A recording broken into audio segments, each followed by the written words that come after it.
Viva Voz, com Vera Magalhães.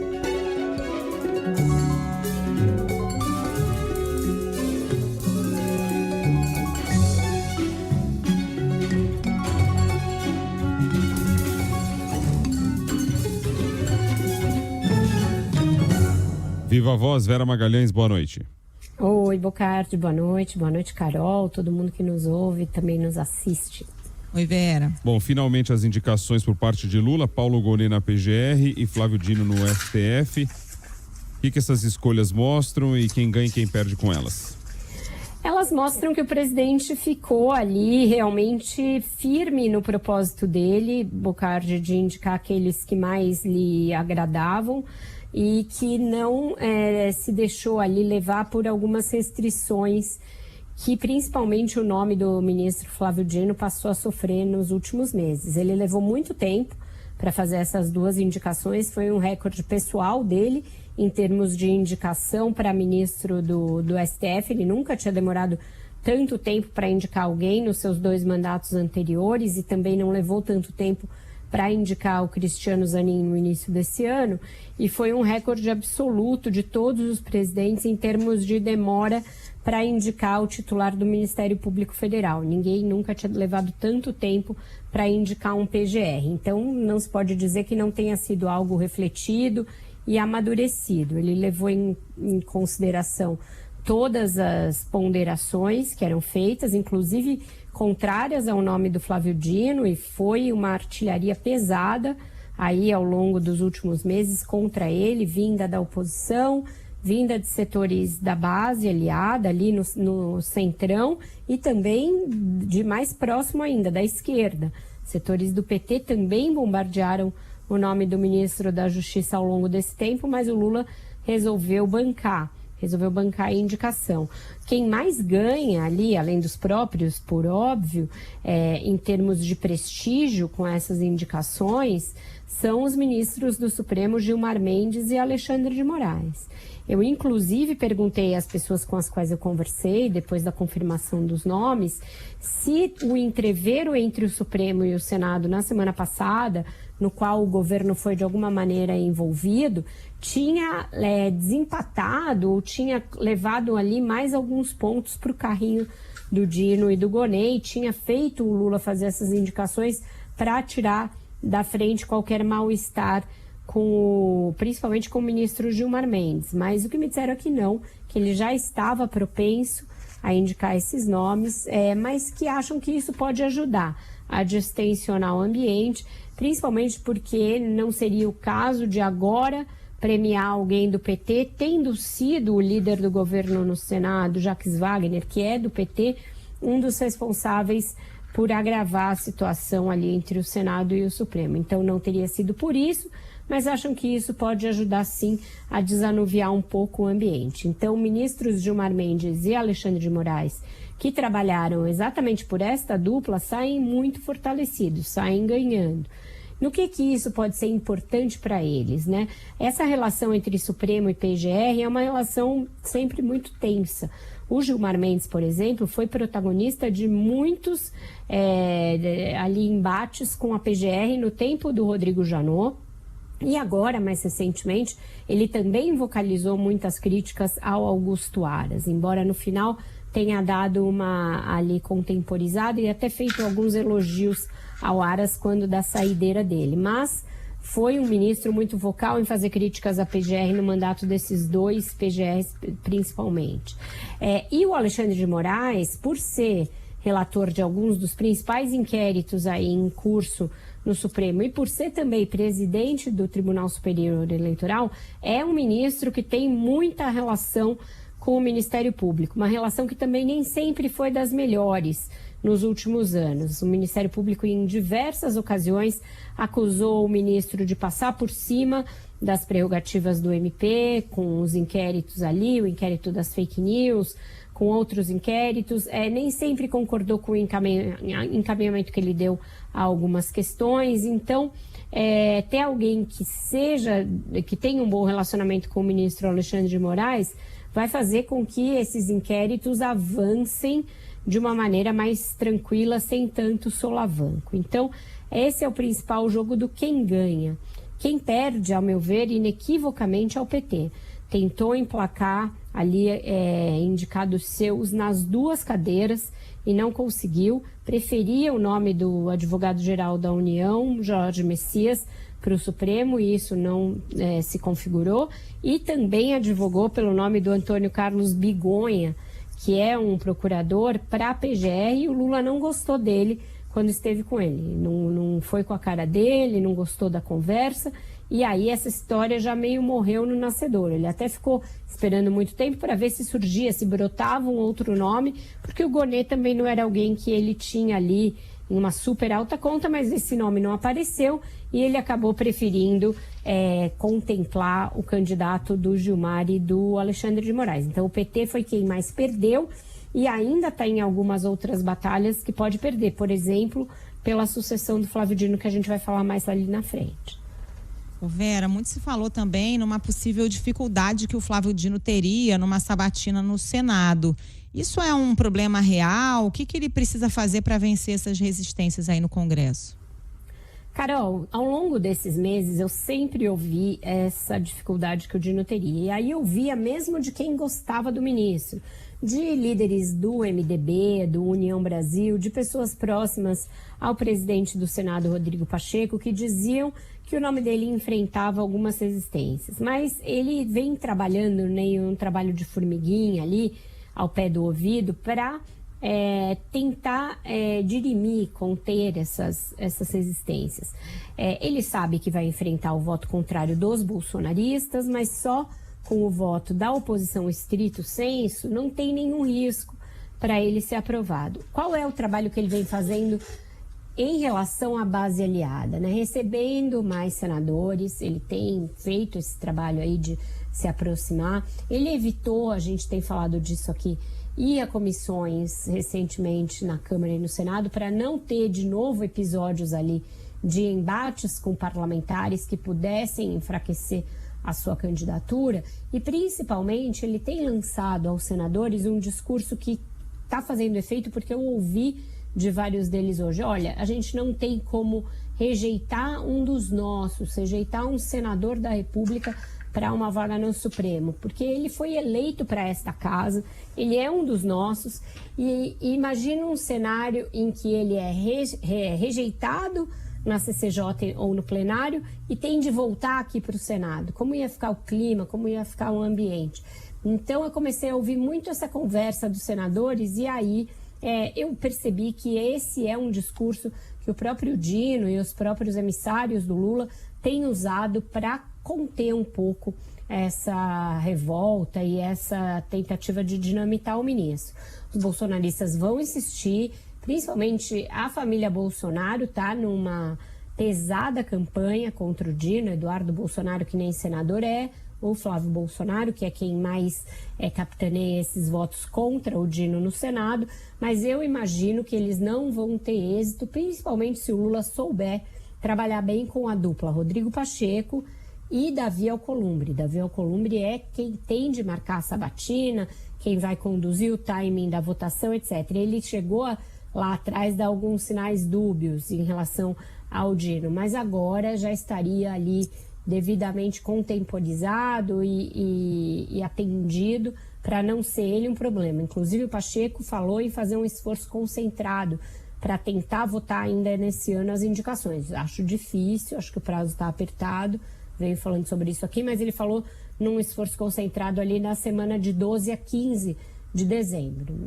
Acho bem complexo, mas só ele ter mencionado essa situação mostra uma boa vontade da parte do presidente do Senado. Como foi recebida no Ministério Público a escolha de Gonê? Com uma certa resignação, Bocardi. Eu falei com 3 procuradores hoje, de diferentes grupos. O Ministério Público Federal é uma área muito balcanizada ali, muito dividida em grupos. E ainda tem o grupo remanescente do Rodrigo Janot, tem um grupo que é mais ligado à ex-procuradora Raquel Dodge e tem um grupo que se aproximou nos últimos anos aí do Aras. Eu falei mais com representantes dos 2 primeiros grupos, não falei com ninguém da ala do Aras. E aí foi uma coisa assim do tipo, dos nomes que estavam aí é o menos pior, sem grande entusiasmo, sem nenhum tipo de, nossa, vencemos, até porque o nome do Gonê não estava na lista tríplice, é mais um presidente que ignora a ideia da lista tríplice, mas é alguém considerado ali razoável, ponderado, de baixo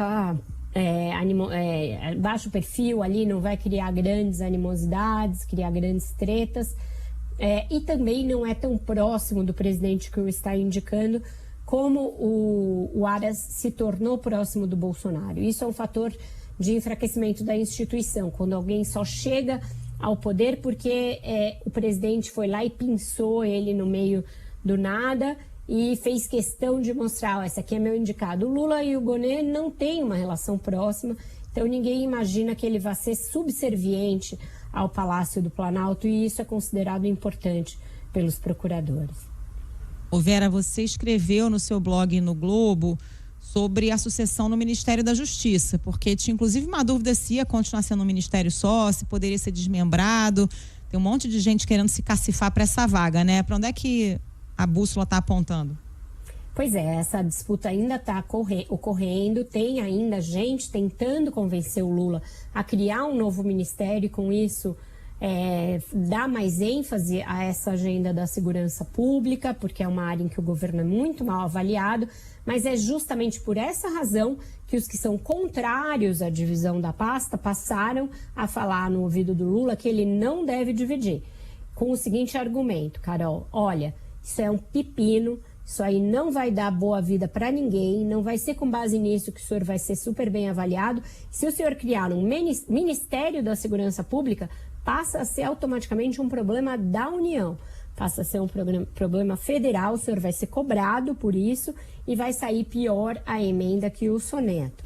E aí os estados vão arrumar um jeito de se eximir da sua responsabilidade constitucional, porque a Constituição de 1988 deu prioritariamente aos estados a prerrogativa de cuidar da segurança e vão jogar tudo no colo do governo federal. Então esse é um argumento que neste momento, segunda-feira ali, dia 27, né, de novembro, está muito forte. Falei tanto com pessoas do Palácio como de outros ministérios que me disseram essa mesma coisa, que está muito forte junto ao Lula a ideia de não dividir o ministério. Neste caso, ele estaria mais propenso a colocar no lugar do Flávio Dino uma solução doméstica. Ou o próprio Jorge Messias, que foi preterido para a vaga no Supremo Tribunal Federal, e aí seria uma maneira de reconhecer o trabalho, a lealdade dele, e dar uma espécie de promoção, um upgrade dentro do próprio governo, ou premiar o atual ocupante da Controladoria Geral da União, ministro Vinícius, que é um ministro de mais baixo perfil, ali ele não aparece tanto, mas que seria de alta confiança e de alta resolutividade. O que me dizem desse ministro é que ele, mesmo não aparecendo muito, mesmo não sendo ali alguém que tem muita exposição na mídia, ele resolve os problemas do governo. Vinícius Marques de Carvalho resolve os problemas do governo de uma maneira muito eficaz e eficiente, e poderia ser um bom nome para a justiça. Então esses são os nomes que eu mais ouço. Estava circulando muito no fim de semana a história de que a ministra Simone Tebet poderia ir para a justiça, também como uma maneira de premiar uma mulher e não ter tantas críticas pelo fato do Lula não ter indicado uma mulher para o Supremo. Mas todo mundo com quem eu testei essa hipótese não acredita nela. Por quê? Porque, principalmente, se a pasta permanecer junta, a Simone controlando a Polícia Federal, o PT não gostaria dessa ideia. Não quer alguém que seja de outro partido e até mesmo com pretensões à presidência da República no comando de um órgão tão sensível politicamente quanto é a Polícia Federal. Então esse é o mapa da guerra no dia de hoje. Tem também a grande possibilidade do Lula nomear uma mulher para assumir a Advocacia Geral da União, caso ele realmente remaneje o Messias para a Justiça. E aí a gente teria uma mulher negra na Advocacia Geral da União, porque a escolha deverá recair sobre a assessora especial da pasta para a diversidade, a Cláudia Trindade. Então esse é o desenho que eu mais ouço, não tem nada fechado, não é martelo batido, mas é a maneira como as coisas estão se encaminhando, sendo discutidas para que o Lula reverta uma certa impopularidade junto às suas bases mais progressistas por não ter nomeado uma mulher e uma mulher negra para o Supremo e, enfim, contemplar também o Messias, que teria ficado um pouco chateado por não ter sido nomeado para essa vaga. Mudando de assunto, falando de Argentina, o Javier Milei mandou ao Brasil a futura chanceler, convidou Lula para a posse. Será que ele vai? E também é uma mudança aí nessa relação, né? Caem os ataques e Javier Milei sinaliza aí uma tentativa de boa relação. Pois é, Bocardi, todo mundo já imaginava que ele teria de moderar o discurso dele, pegar mais leve, sair daquela radicalização dos palanques, porque é impossível governar um país como a Argentina, que depende tanto das relações com países como o Brasil e com a China, que ele também hostilizou muito na campanha. Então ele precisaria baixar vários tons daquele discurso. Ninguém imaginava, porém, que ia ser tão rápido, né? Faz uma semana que ele foi eleito e ele mandou a chanceler, a futura chanceler, Diana Mondino, numa espécie de uma missão meio sigilosa ali, não foi divulgada com antecedência essa agenda.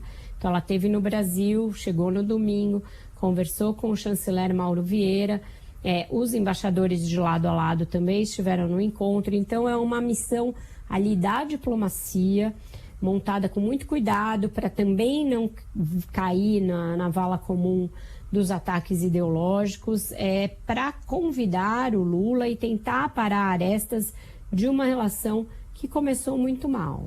A importância que é dada a essa coisa do Brasil se vê no fato de que foi a primeira viagem internacional que ela fez, já indicada pelo Milei para ser a ministra, para ser a chanceler.